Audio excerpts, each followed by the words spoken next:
Well, today we've had some clouds and some rain early on, which kept temperatures steady most of the morning. But now the sun is beginning to peek out, especially in western North Carolina, and that's cranking the temperatures up. You can thank this piece of energy right here, rounding the base of that high we've been tracking, for helping out temperatures right now. So it's one of those situations. We either get the storms or we get the heat, and we're going to have that again this weekend. But it looks like the storms hold off through most of tomorrow, which is going to allow it to warm up. We could still get to the 90s today, and because of this heat this weekend, it's not just your typical South Carolina, North Carolina, and Georgia heat. It's intense, and in fact, feeling like 100 to 107. Also, scattered severe storms will be possible, especially tomorrow afternoon.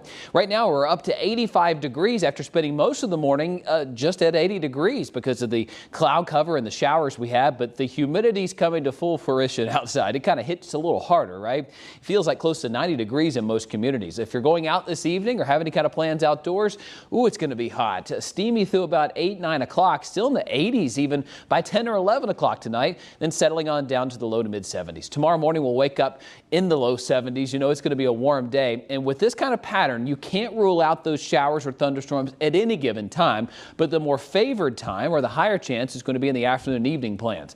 Not everybody's going to see the storms tomorrow. If you do, it's going to cool you down.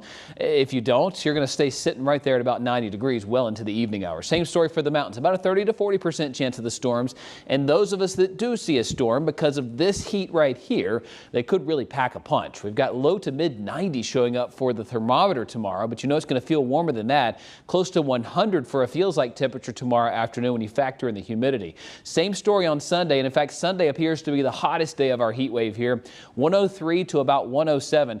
It's going to be scorching just about everywhere you go. And as we go into Monday, it looks like that heat not quite as bad, but it's still up there around 95 to 100 for a feels like temperature. The ring of fire, as we call it, is kind of the outer edge of this ridge of high pressure. That's where the storm track is located, and we're going to be right there in it tomorrow. Right now it's just west of us. Tomorrow looks like it shifts a bit to the east, which means those storms that form in the Midwest and kind of round that high will come our way. Could happen day or night, but more likely it looks like it's going to be tomorrow afternoon.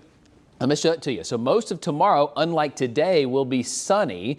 Here we are at 3:30, lots of sunshine, and we're cooking, folks. I mean, it's going to be in the low to mid 90s tomorrow. And here come those storms, 6:30, 7 o'clock. They'll be around. Here are lots of thunder, some lightning. They'll push on through, and then we'll clear things back out. Sunday's storm coverage is a little bit lower. 1:30, we're dealing with mostly sunny skies, and most of Sunday is going to be dry. But again, those storms that do form, they could really pack a punch with that kind of heat that we're expecting.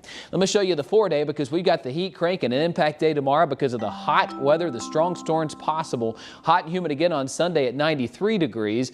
And then going into Independence Day, we're kind of stuck in that same pattern, low 90s with the humidity so high as well. Finally knocking back the temperatures a little bit Wednesday and beyond.